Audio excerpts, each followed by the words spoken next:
او علی سفرین فعدۃ من ایام اخر، جو بیمار ہو یا سفر میں ہو تو تعداد پوری کر لے دوسرے دنوں میں. یرید اللہ بکم اليسر ولا یرید بکم العسر، اللہ کا ارادہ تم پر آسانی کرنے کا ہے، تنگی کرنے کا نہیں. وَلِتُكْمِلُوا الْعِدَّةَ، تاکہ تم تعداد پوری کرو. وَلِتُكَبِّرُوا اللَّهَ عَلَى مَا هَدَاكُمْ، اور تاکہ تم بڑائی بیان کرو اللہ کی اس پر جو اس نے تم کو ہدایت بخشی ہے. وَلَعَلَّكُمْ تَشْكُرُونَ، تاکہ تم شکر گزار ہو جاؤ.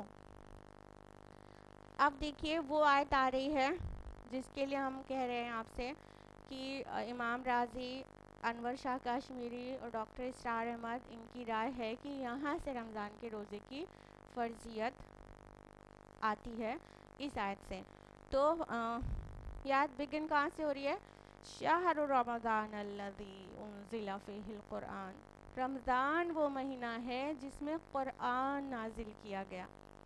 مطلب یہ اللہ تعالیٰ نے جو ٹریننگ پروگرام، ایک مہینے کا ٹریننگ پروگرام دینے کا حکم دیا، وہ رمضان میں ہی کیوں؟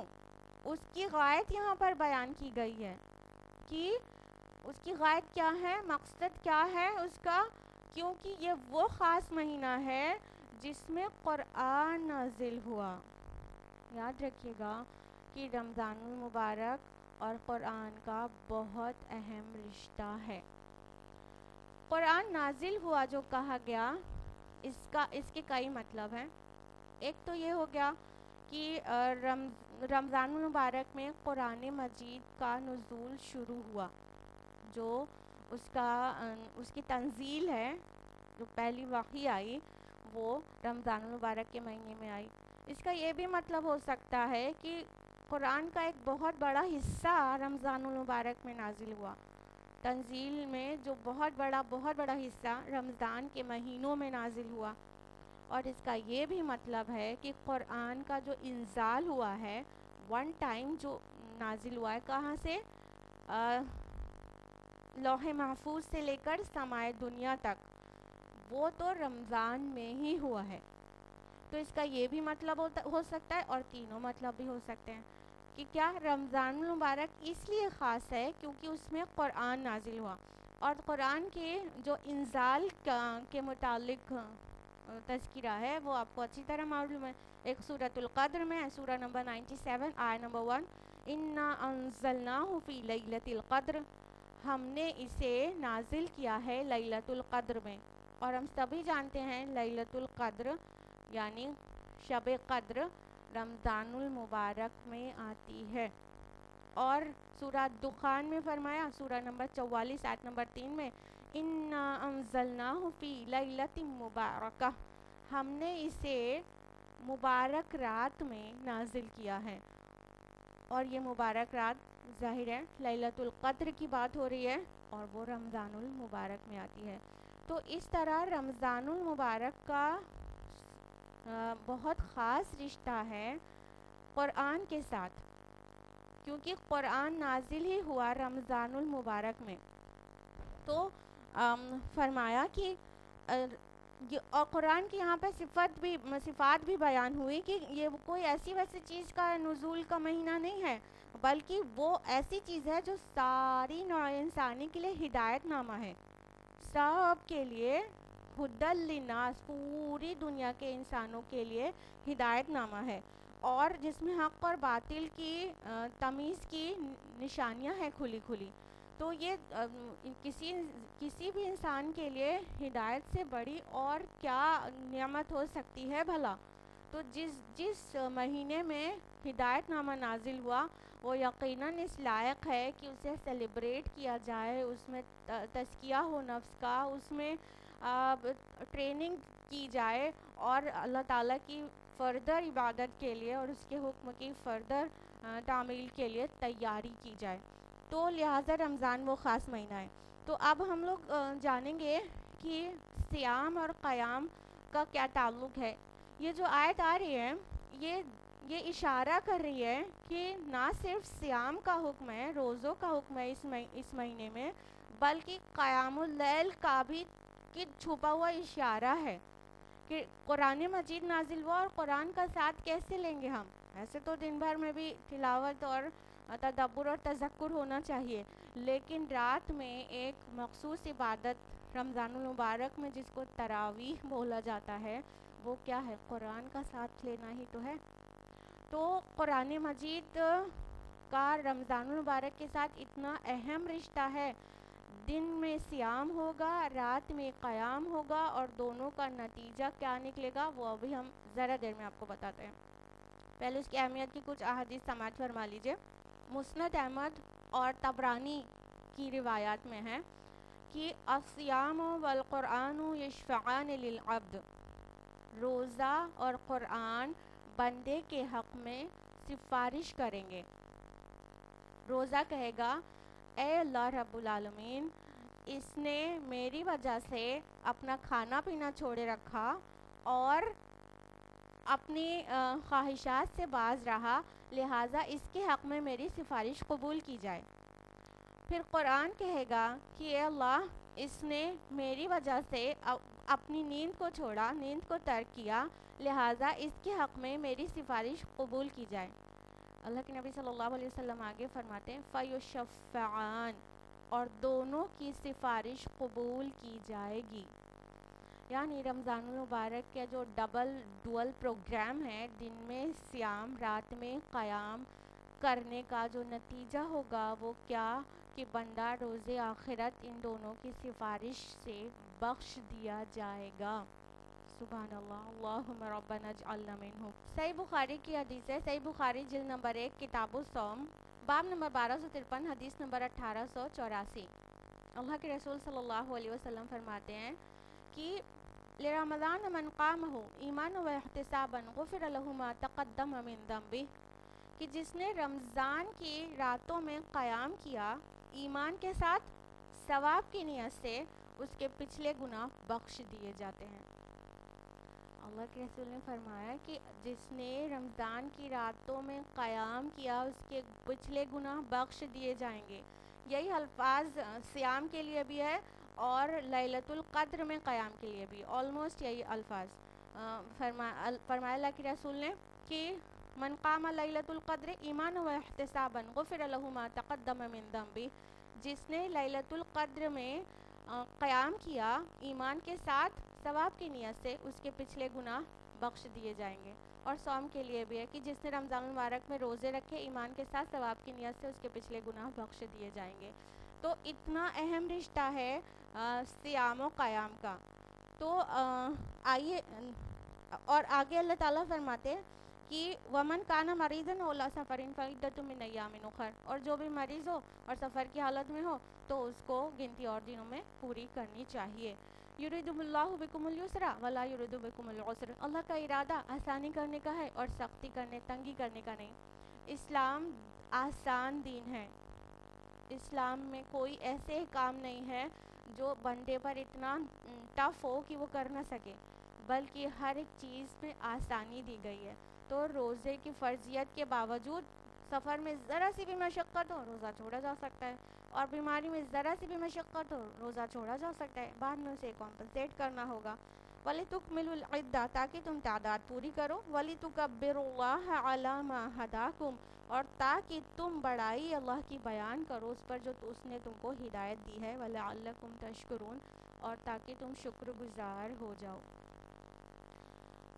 اب ہم لوگ جانیں گے کہ ان آیات کا ہمارے نفس پر کیا اثر پڑتا ہے، ہماری نفسیات کس طرح متاثر ہوتی ہے رمضان کے ڈول پروگرام سے، یعنی صیام و قیام رمضان سے۔ دیکھیے، انسانی وجود دو چیزوں کا مرکب ہے، تھوڑا نفسیاتی بات ہے، دو چیزوں کا مرکب ہے۔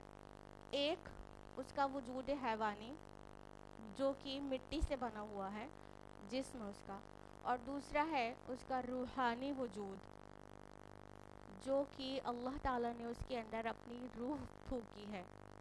فَإِذَا تَوَّيْتُ وَنَفَخْتُ فِيهِ مِن رُّوحِي فَقَعُوا لَهُ سَاجِدِينَ، جب میں اسے پورا بنا چکوں اور اب اپنی روح میں سے پھونک دوں، مِن رُّوحِي، اللہ تعالیٰ فرماتے ہیں میں اپنی روح میں سے پھونک دوں، تو تم سب اس کے آگے سجدے میں گر جانا. تو اس سے پتہ چلا کہ آدم علیہ السلام کو اللہ تعالیٰ نے مٹی سے بنایا. یہ ہمارا جسمانی وجود ہے صرف, اور اس میں اللہ تعالیٰ نے روح پھونکی ہے اپنی, تو ہمارا ایک روحانی وجود بھی ہے.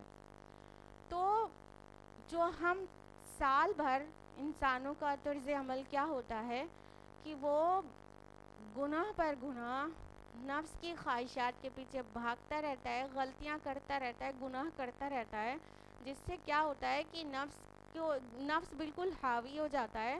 اور پھر وہ جو روح ہے جس کا مسکن قلب ہے, وہ اس کے اندر دب کر بہت ہی زیادہ ادمری ہو جاتی ہے.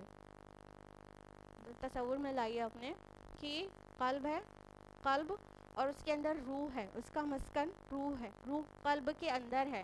اور وہ حدیث سب کو پتہ ہوگی کہ جب بھی کوئی گناہ کرتا ہے تو ایک سیاہ نقطہ اس کے قلب پر لگ جاتا ہے, اور توبہ کرتا ہے تو وہ نقطہ صاف کر دیا جاتا ہے, اور اگر توبہ نہیں کرتا تو ایک ایک ایک ایک ایک ایک نقطہ لگتے لگتے پورا قلب سیاہ ہو جاتا ہے. تو پھر کیا ہوتا ہے کہ روح جو ہے اندر گھٹن محسوس کرتی ہے, بہت گھٹن محسوس کرتی ہے. تو یہ اگر توبہ نہیں ہوتی تو پھر رمضان المبارک آتا ہے 11 مہینوں کے بعد. پھر بندہ کیا کرتا ہے کہ کھڑا ہوتا, دن میں روزہ رکھ کے اپنے نفسانی خواہشات کو لگام لگاتا ہے, اسے کنٹرول کرتا ہے, جس سے جو نفس کا بوجھ تھا روح کے اوپر وہ ہلکا پڑتا ہے, وہ ہلکا ہوتا ہے. اور اندر جو روح ہے اس کو فردر تقویت ملتی ہے رات کے قیام سے. جب بندہ رات میں اپنے رب کے حضور کھڑا ہو کر قرآن مجید کی تلاوت کرتا ہے, قرآن مجید پڑھتا ہے جو کہ کلام ربانی ہے. یہ روح بھی کہاں سے آئی ہے؟ اللہ تعالیٰ کے پاس سے آئی ہے. اور یہ قرآن مجید بھی کہاں سے آیا ہے؟ اللہ تعالیٰ کے پاس سے آیا ہے. تو روح ربانی ہے, تو قرآن کلام ربانی ہے. تو جب کلام ربانی کی اس کے اوپر بارش ہوتی ہے تو پھر وہ جو میل کچیل اور گندگی تھی نفس کی قلب کے اوپر وہ صاف ہوتی ہے, اور اندر سے روح کو ایک حیات تازہ ملتی ہے, وہ پھر سے زندہ ہو جاتی ہے. کیونکہ وہ 11 مہینہ گناہوں کے بوجھ سے وہ بہت ادمری ہو جاتی ہے, اور رمضان کے ڈوئل پروگرام سے, دن کے روزوں سے نفس کا بوجھ ہلکا ہوتا ہے, اور رات کے قیام سے جس میں قرآن مجید پڑھا جاتا ہے, کلام ربانی کی بارش ہوتی ہے اس کے اوپر, تو وہ بالکل جو نیم مردہ تھی وہ بالکل ہوش میں آ جاتی ہے. آگے فرمایا وَلِتُكَبِّرُوا اللَّهَ عَلَى مَا هَدَاكُمْ, تو تم اللہ کی کبریائی بیان کرو جس طرح اس نے تم کو ہدایت دی ہے. تو اس کا جو مظہر ہے وہ کس طرح ہوتا ہے کہ ایک پورا مہینہ روزہ رکھنے کے بعد دن میں اور رات کے قیام کے بعد پھر جب مساجد کو نکلتے ہیں مسلمان تو تکبیر ان کی زبان پر ہوتی ہے, اللہ اکبر لا الہ الا اللہ واللہ اکبر وللہ الحمد. یہ اس کا مظہر ہے کہ وہ پورے ایک مہینہ جو ٹریننگ ملی اس کے لیے وہ تیار ہو گئے کہ ہر گلی, ہر کوچہ, ہر سڑک گونج جاتی ہے اللہ اکبر سے, تکبیر سے. تو اس طرح پورے ایک مہینہ کس طرح نفس کا بوجھ ہلکا کر کے اس پر کلام ربانی کی جو بارش ہوتی ہے اس سے سیراب ہو کر وہ روح کو ایک جو حیات تازہ ملتی ہے, تو کیا وہ شکر گزار نہیں ہوگی؟ آگے فرمایا آخری فقرہ ہے آیت نمبر 185 کا, وَلَعَلَّكُمْ تَشْكُرُونَ, تاکہ تم شکر گزار ہو جاؤ. تو چونکہ اسی جو روح ہے وہ جو اس کا منبع اور سرچشمہ ہے جہاں سے وہ آئی ہے اللہ تعالیٰ کے پاس سے, اس کی غذا بھی وہیں سے آتی ہے. جس طرح ہمارا جسم ہے نا تو اس کی غذا بھی مٹی سے آتی ہے, کیونکہ یہ مٹی سے ہی بنا ہے. جب ہمیں بھوک لگتی ہے تو ہمارا کھانا مٹی سے آتا ہے, ہم بیمار ہوتے ہیں ہماری دوا مٹی سے آتی ہے, ٹھیک ہے. تو اسی طرح ہماری جو روح ہے اس کا جو منبع سرچشمہ ہے جہاں سے وہ آئی ہے اس کا نرشمنٹ بھی وہیں سے آتا ہے, اس کا فوڈ سپلیمنٹ بھی وہیں سے آتا ہے, اور وہ ہے کلام ربانی, اللہ تعالیٰ کا کلام. تو جب یہ اس کو ملتا ہے نرشمنٹ, وَلَعَلَّكُمْ تَشْكُرُونَ, کہا گیا تاکہ تم شکر گزار ہو جاؤ. سورہ کہف میں پڑھتے ہوں گے نا آپ لوگ ہر جمعہ کو، الحمدللہ الذی انزل عبدہ الکتاب، سورہ کہف سورہ نمبر 18 آیت نمبر 1 کی ساری تعریف اللہ رب العالمین کے لیے جس نے اپنے بندے پر کتاب نازل کی. ہاں، تو جب اسی کتاب کے ذریعے سے روح کو حیات تازہ ملتی ہے تو بے قرار ہو کر شکر کرنے لگتی ہے. تو فرمایا وَلَعَلَّكُمْ تَشْكُرُونَ، تاکہ تم شکر گزار ہو جاؤ. اب دیکھیے اگلی آیت جو ہے اس کا ابھی ہم نے آپ کو جو نفسیاتی تفصیلات بتائی ہے اس سے بہت گہرا تعلق ہے، اور اگر یہ بات نہ سمجھی جائے تو اگلی آیت کا ربط سمجھ میں آنے والا نہیں ہے. اگلی آیت ہے وَإِذَا سَأَلَكَ عِبَادِي عَنِّي فَإِنِّي قَرِيبٌ، اے نبی صلی اللہ علیہ وسلم میرے بندے جب آپ سے میرے بارے میں سوال کریں تو آپ بتا دیجئے میں قریب ہی ہوں. اجیب دعوت الداعی اذا دعان، تو میں ہر پکارنے والے کی پکار کا جواب دیتا ہوں جب بھی جہاں بھی مجھے پکاریں. فَلْيَسْتَجِيبُوا لِي، تو اسے بھی چاہیے کہ میرا حکم مانے. وَلْيُؤْمِنُوا بِي، اور مجھ پر ایمان رکھیں. وَلَعَلَّهُمْ يَرْشُدُونَ، تاکہ وہ صحیح راہ پر رہیں. اب دیکھیے اللہ تعالیٰ اگلی آیت میں فرما رہا ہے کہ اے نبی جب آپ سے میرے بندے میرے بارے میں سوال کریں تو آپ بتا دیجئے کہ میں قریب ہی ہوں. کتنا قریب؟ سورہ قاف سورہ نمبر 50 آیت نمبر 16، نحن اقرب الیہ من حبل الورید، ہم ان سے نزدیک ہیں ان کی دھڑکتی رگ سے زیادہ. تو اللہ تعالیٰ اتنا قریب ہے. اب اس کا رشتہ کیا ہے آپس میں کہ ایک دم سے بات، ابھی تو صیام و قیام کی ہو رہی تھی اور ایک دم سے بات آ گئی اے نبی میرے بندے آپ سے میرے بارے میں سوال کریں تو آپ بتا دیجئے میں قریب ہی ہوں.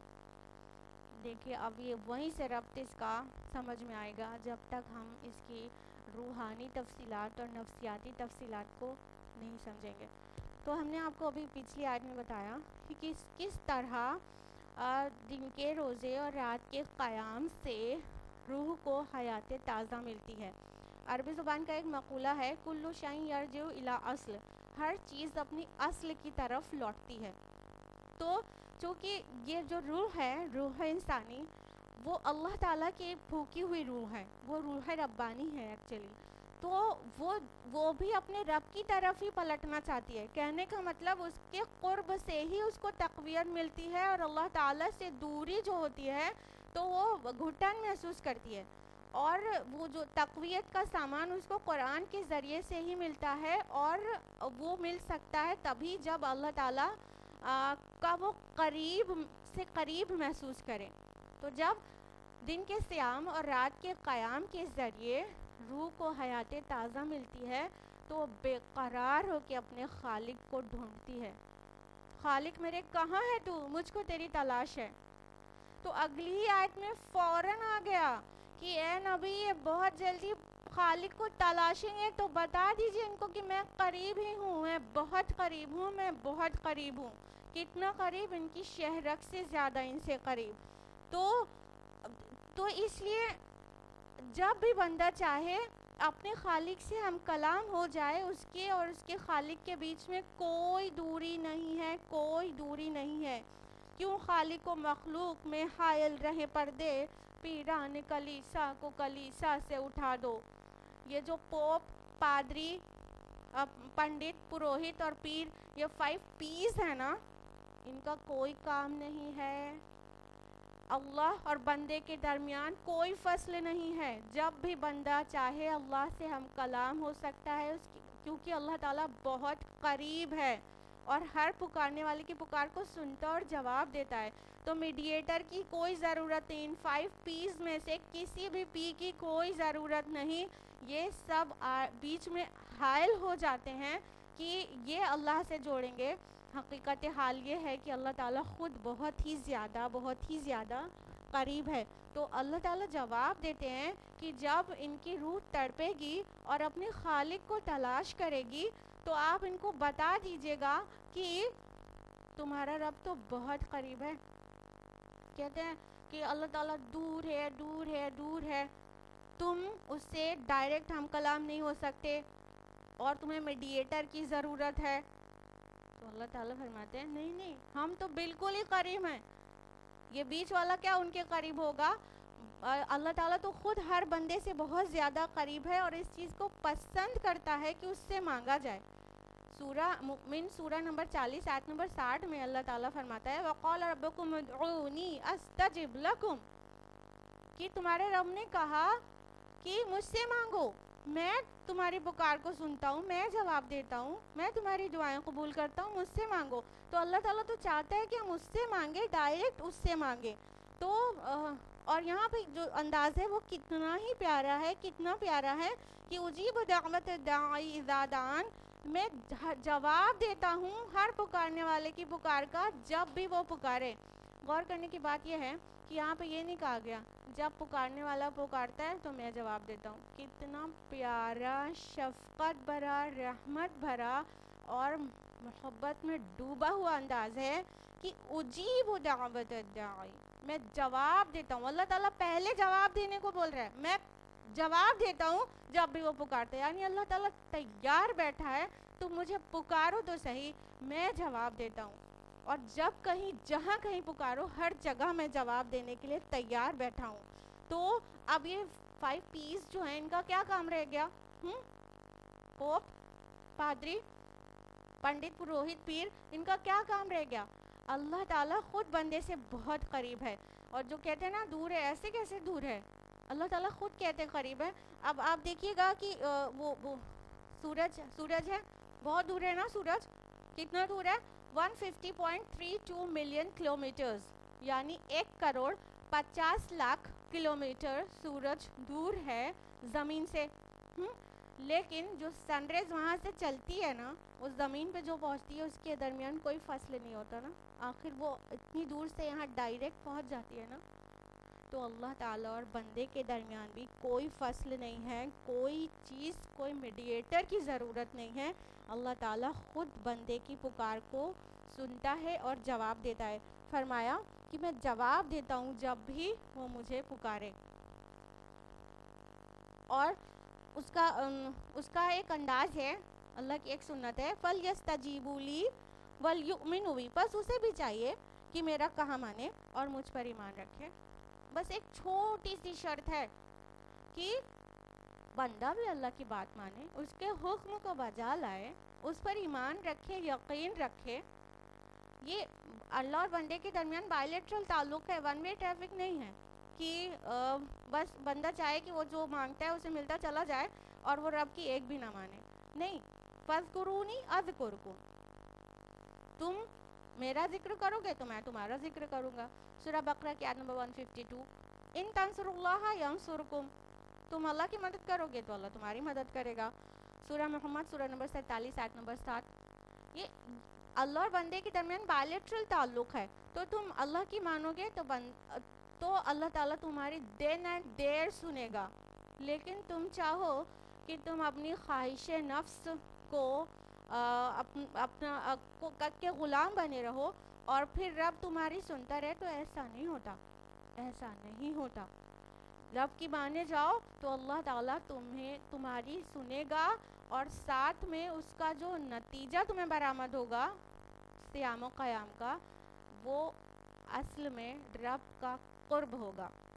ایک بہت پیاری حدیث ہے، صحیح بخاری جلد نمبر 1 کتاب الصوم باب نمبر 1193 حدیث نمبر 1786. اللہ کے رسول صلی اللہ علیہ وسلم فرماتے ہیں کہ اللہ تعالیٰ فرماتا ہے، یعنی حدیث قدسی ہے، کل عمل ابن آدم اللہ، ابن آدم کا ہر عمل اس کے لیے ہے، الا الصیام، سوائے روزوں کے، فإنہ لی، پس وہ میرے لیے ہے، وأنا أجزی بہ، اور میں ہی اس کا بدلہ دوں گا.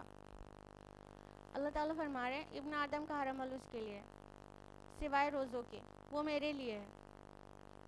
اللہ تعالیٰ روزے کو خاص بتا رہا ہے، خاص بتا رہا ہے، اور کہہ رہا ہے میں ہی اس کا بدلہ دوں گا. اگر وانا اجزی بہ کا اعراب چینج کر کے وانا اجزا بہ پڑھا جائے، جس کی پوری گنجائش ہے، تو اس کا مطلب ہو جائے گا اور میں ہی اس کا بدلہ ہوں. تو اس کا کیا مطلب ہوگا کہ وہ بندہ جب دن بھر روزے رکھ کر اپنے رب کے فرما برداری کرتا ہے، تو وہ نفس کی خواہشات پہ اتنا کنٹرول کر لے جاتا ہے کہ الٹیمیٹلی اللہ تعالیٰ اس کے قریب آ جاتا ہے، اس کو اللہ نصیب ہو جاتا ہے، اس کو اللہ کا قرب نصیب ہو جاتا ہے۔ اللہ تعالیٰ کہہ رہے ہیں میں ہی اس کا بدلہ ہوں۔ ہر عمل کو روزے سے بالکل الگ کر دیا اللہ رب العالمین نے کہ اس کا بدل میں ہوں۔ تو صیام و قیام رمضان کا بدل ہے قرب الہی۔ سبحان اللہ، جو اللہ سے قریب ہو بھلا اس کے اندر تقوی کیسے نہ ہوگا؟ انفیکٹ جس کے اندر تقوی ہوگا وہ اللہ سے قریب ہوگا۔ اسی آیت میں آگے فرمایا لعلہم یرشدون، تاکہ وہ صحیح راہ پر آ جائیں، یعنی کہ یہی طریقہ ہے رشد و ہدایت پانے کا، یہی راستہ ہے۔ اب اگلی آیت ہے آیت 187، فرمایا اللہ تعالیٰ نے احل لکم لیلۃ الصیام الرفث الی نسائکم، حلال کر دیا گیا ہے تمہارے لیے روزے کی راتوں میں بے حجاب ہونا اپنی بیویوں سے۔ ہن لباس لکم وانتم لباس لہن، وہ تمہاری پوشاک ہیں، تمہارا لباس ہیں اور تم ان کے لباس ہو۔ علم اللہ انکم کنتم تختانون انفسکم، اللہ کے علم میں ہے کہ تم اپنے آپ کے ساتھ خیانت کر رہے تھے۔ فتاب علیکم، تو اللہ نے تم پر نظر رحمت فرمائی۔ وعفا عنکم، اور تمہیں معاف کر دیا۔ فالآن باشرہن، تو اب ان سے تو ان کے ساتھ تعلق زن و شو قائم کرو۔ وابتغوا ما کتب اللہ لکم، اور تلاش کرو اس کو جو اللہ تعالیٰ نے تمہارے لیے لکھ دیا ہے۔ وَكُلُوا وَاشْرَبُوا حَتَّى يَتَبَيَّنَ لَكُمُ الْخَيْطُ الْأَبْيَضُ مِنَ الْخَيْطِ الْأَسْوَدِ مِنَ الْفَجْرِ، اور کھاؤ اور پیو یہاں تک کہ واضح ہو جائے تمہارے لیے فجر کی سفید دھاری رات کی سیاہ دھاری سے۔ ثُمَّ أَتِمُّوا الصِّيَامَ إِلَى اللَّيْلِ، پھر رات تک روزے کو پورا کرو۔ وَلَا تُبَاشِرُوهُنَّ وَأَنْتُمْ عَاكِفُونَ فِي الْمَسَاجِدِ، اور ان سے مباشرت مت کرو جب تم مسجدوں میں اعتکاف کی حالت میں ہو۔ تِلْكَ حُدُودُ اللَّهِ فَلَا تَقْرَبُوهَا، یہ اللہ کی مقرر کی ہوئی حدود ہیں، پس ان کے قریب مت جاؤ۔ کذالک یبین اللہ آیاتہ للناس، اسی طرح اللہ واضح کرتا ہے اپنی نشانیاں لوگوں کے لیے، لعلہم یتقون، تاکہ وہ تقوی کی روش اختیار کریں۔ لمبی آیت ہے آیت 187، اور اس میں احکام ہے صوم کے متعلق، روزوں کے متعلق احکام ہے۔ سب سے پہلے فرمایا گیا حلال کر دیا گیا تمہارے لیے روزے کی راتوں میں بے حجاب ہونا اپنی بیویوں سے۔ اصل میں یہود کا روزہ رات سے ہی شروع ہو جاتا تھا، وہ روزہ افطار کر کے اور روزہ اگر سو جاتے ہیں تو ان کا روزہ شروع ہو جاتا، یہ شریعت موسوی میں تھا۔ تو رسول اللہ صلی اللہ علیہ وسلم کی عمر نے بھی سمجھا، صحابہ نے بھی سمجھا کہ اگر رات میں روزہ افطار کر کے واپس سو جائیں گے تو پھر روزہ شروع ہو جائے گا۔ انہوں نے ایسا سمجھا تھا، ایسا حکم ہے نہیں، انہوں نے ایسا سمجھا تھا صحابہ نے۔ تو واضح کر دیا گیا کہ نہیں، کہ تمہارے لیے رات میں پوری رات تم روزے سے نہیں ہو، پوری رات بیویوں کے ساتھ مباشرت کرنا بالکل حلال اور جائز ہے۔ کیونکہ یہود کیا ہوتا تھا، جب رات سے ہی روزہ شروع ہو جاتا تھا تو رات میں شوہر بیوی کے تعلق زن و شو قائم نہیں ہو سکتا تھا۔ تو اس صحابہ چونکہ مطلب یہ سمجھ رہے تھے ایسا ہے، لیکن کبھی کسی سے نفس کے مطلب کنٹرول نہ کر پانے کی وجہ سے ان سے ایسا ہو جاتا تھا، بیوی کے ساتھ تعلق قائم ہو جاتا تھا، تو وہ اپنے آپ میں گلٹی فیل کرتے تھے کہ ان سے گناہ ہو گیا۔ تو واضح کر دیا گیا کہ نہیں، تمہارے لیے رات میں رمضان کی راتوں میں، دن میں جائز نہیں ہے، صبح صادق سے لے کے غروب آفتاب تک حالت روزہ میں تعلق زن و شو قائم نہیں کیا جا سکتا۔ لیکن رات میں کوئی حرج نہیں ہے کہ اب شوہر بیوی ایک دوسرے سے تعلق قائم کریں۔ فرمایا کوئی حرج نہیں ہے، تم پر حلال کیا گیا ہے بیویوں سے رات میں اپنے بے حجاب ہونا۔ فرمایا ہن لباس لکم وانتم لباس لہن، وہ تمہارا لباس ہے اور تم ان کا لباس ہو۔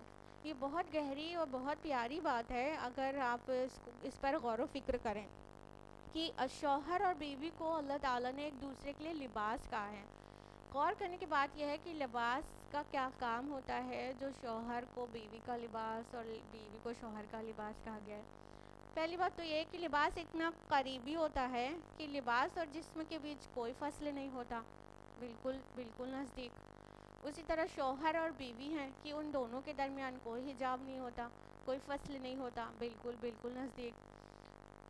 دوسری بات یہ ہے کہ لباس ساتر ہوتا ہے، وہ ستر کو ڈھکتا ہے، کور کرنے کا کام کرتا ہے. تو شوہر اور بیوی ایک دوسرے کے لیے بھی ساتر ہیں، وہ ایک دوسرے کو ڈھکتے ہیں، ایک دوسرے کے عیبوں پر پردہ ڈالنے والے ہوتے ہیں، ایک دوسرے کی خامیوں کو چھپانے والے ہوتے ہیں. اور شوہر اور بیوی اس طرح سے ایک دوسرے کے لائف میں رول پلے کرتے ہیں کہ ان کی بہت ساری چیزیں چھپ جاتی ہیں. یعنی وہ جو جنسی دعائیات اور جذبات ہیں نا، وہ اگر شوہر کے پاس بیوی اور بیوی کے پاس شوہر نہ ہو تو سوسائٹی میں ایسی گندگی پھیلے کہ پھر اس سوسائٹی میں جینا محال ہو جائے. تو وہ جنسی دعائیات اور جذبات شوہر کے پاس ایک بیوی ہونے اور بیوی کے پاس ایک شوہر ہونے کی وجہ سے چھپ جاتے ہیں، وہ گھر کے اندر، کمرے کے اندر رہ جاتے ہیں.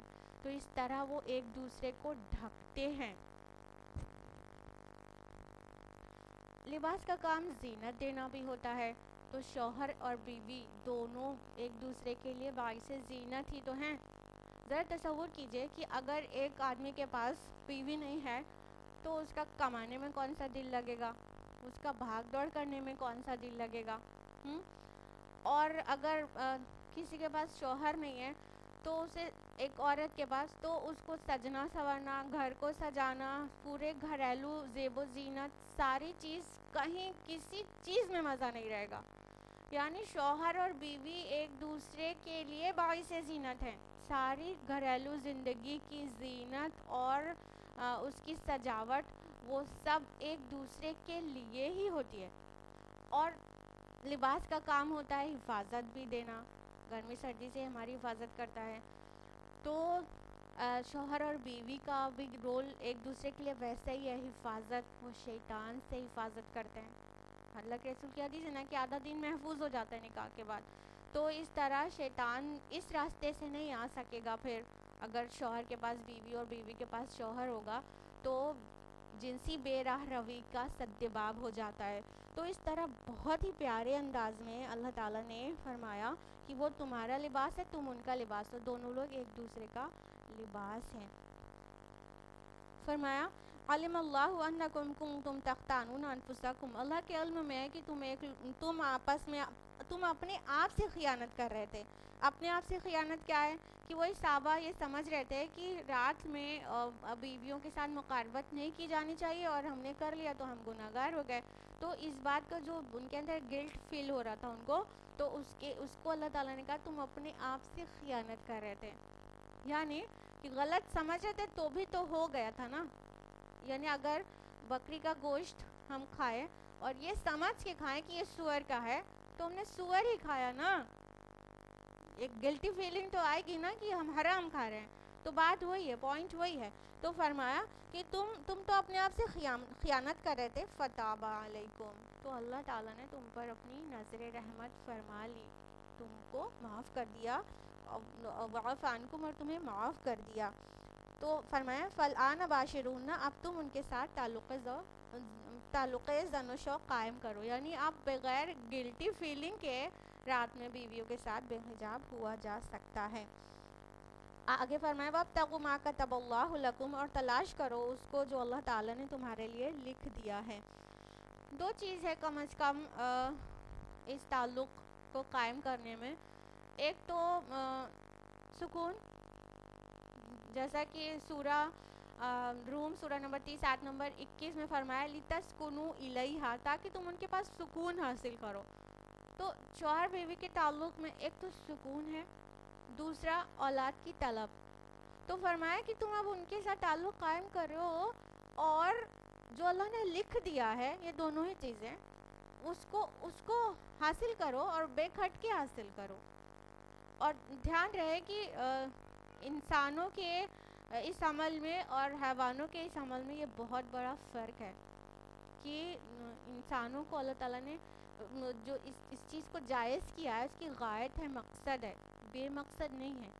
تو اس کے مقصد یہاں پر کو کہا گیا کہ تم جس لیے تم ان کے پاس جاتے ہو تم جاؤ اور وہ فائدہ حاصل کرو.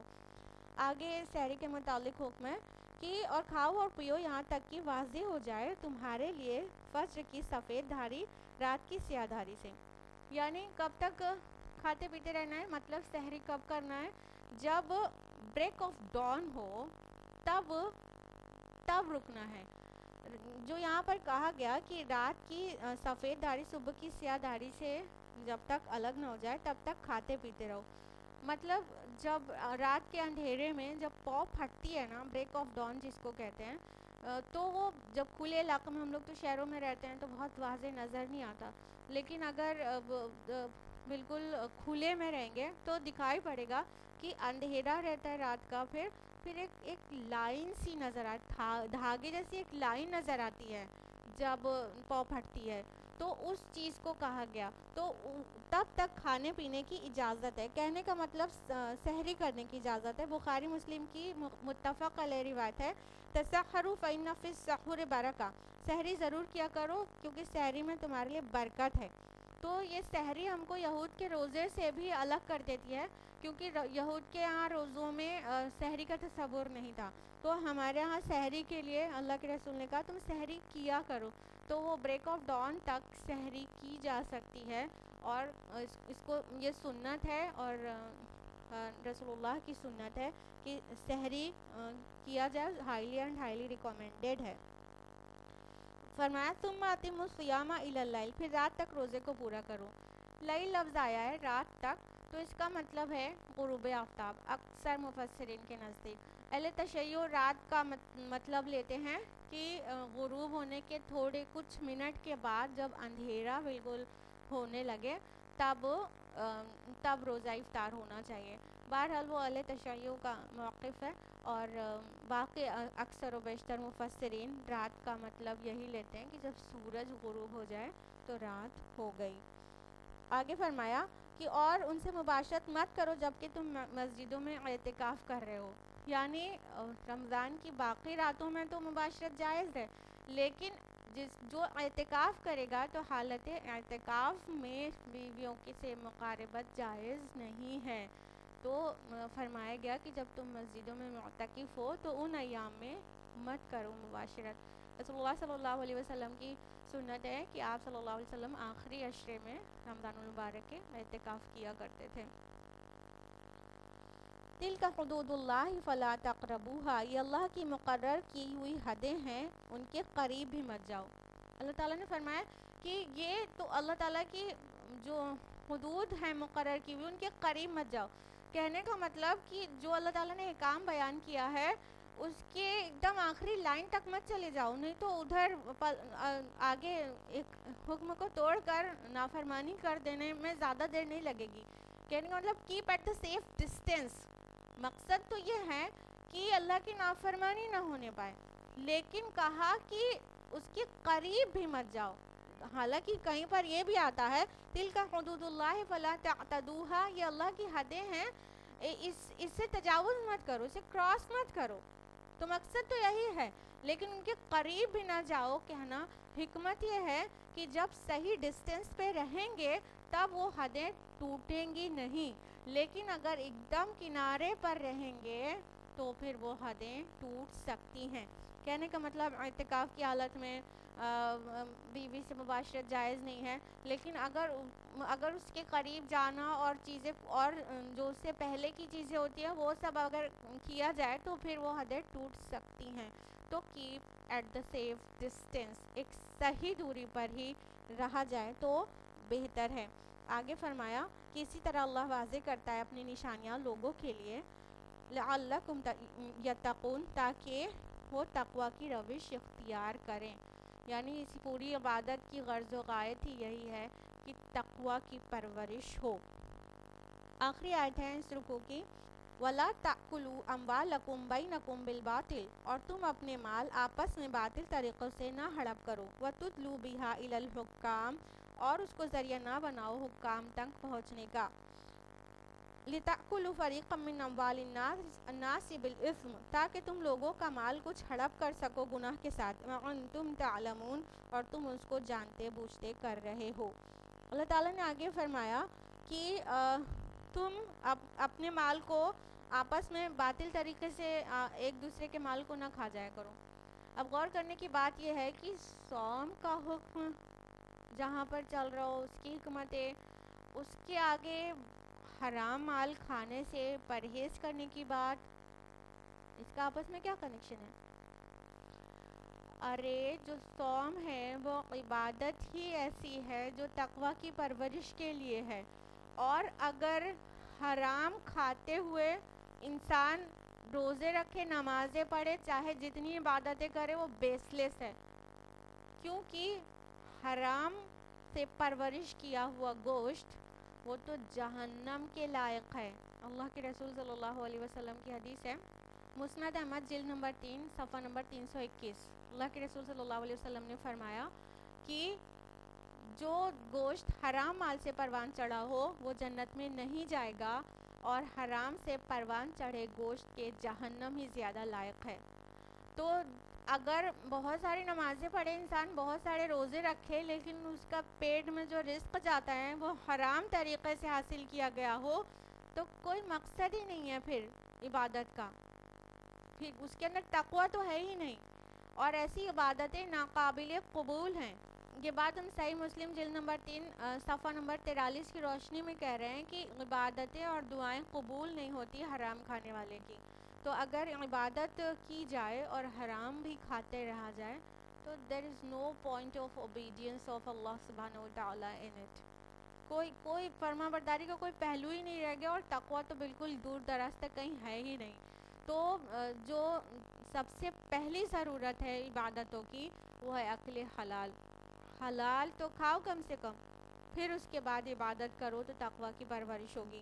تو فرمایا کہ اور تم آپس میں باطل طریقے سے مال نہ کھاؤ، اور اس کو ذریعہ مت بناؤ حکام تک پہنچنے کا، یعنی رشوت دے کر دوسرے کا حق اپنے نام مت کر لو۔ یہ رشوت دینے کے خلاف آیت ہے کہ رشوت دو اور تم کسی کا مال غصب کرو، کسی کی زمین غصب کر لو، اور پھر اس کے بعد روزے رکھو اور بہت حج اور عمرے کرو، تو کوئی بھی فائدہ نہیں ہے۔ فرمایا کہ تم اس کا کچھ حصہ رشوت دے کر دوسرے کا مال ہڑپ کر لو اور جانتے بوجھتے ایسا کرو، تو پھر کوئی تقوی کی پرورش نہیں ہو رہی ہے، اور یہ ساری عبادت ہی بیس لیس ہو گئی، کیونکہ تقوی کے لیے معیار اور کسوٹی ہی ہے اکل حلال۔ جو انسان اکل حلال پر قانع ہو گیا وہ بہت بڑا عبادت گزار بندہ ہے۔ تو اس طرح یہ رکوع مکمل ہوتا ہے کہ اللہ تعالیٰ نے اس ایک رکوع میں سارے صوم اور کے احکام، حکمتیں اور ساری غرض و غائط سب کچھ ایک ساتھ سمو دیا ہے۔ تو چونکہ رمضان المبارک بالکل آنے والا ہے تو یہ بہت ریلیونٹ وقت ہے کہ ہم اس رکوع کا مطالعہ کریں اور رمضان المبارک کے لیے اپنی تیاریاں کر لیں۔ میری طرف سے آپ کو بہت ساری دعائیں کہ اللہ تعالیٰ کرے آپ کا یہ رمضان زندگی کے پچھلے سارے رمضان سے بہتر گزرے۔ اللہ تعالیٰ کرے کہ آپ کی ساری عبادتیں قبول ہو، آپ کو اللہ تعالیٰ اچھی صحت دے کہ آپ دن کے صیام اور رات کے قیام کے لیے پوری طرح سے تیار ہو جائیں، اور بہت ساری اللہ تعالیٰ کی قابل قبول عبادات کریں، اور اللہ تعالیٰ اسے قبول کرتے ہوئے ہمارے صیام کو اور ہمارے قرآن کو ہماری شفاعت کرنے والا بنا دے۔ اللہ رب العالمین ہم سب کو قرآن مجید پڑھنے، سمجھنے، عمل کرنے اور غیروں تک پہنچانے کی توفیق عطا فرمائے۔ آمین۔ وآخر دعوانا الحمد للہ رب العالمین، والسلام علیکم ورحمۃ اللہ وبرکاتہ۔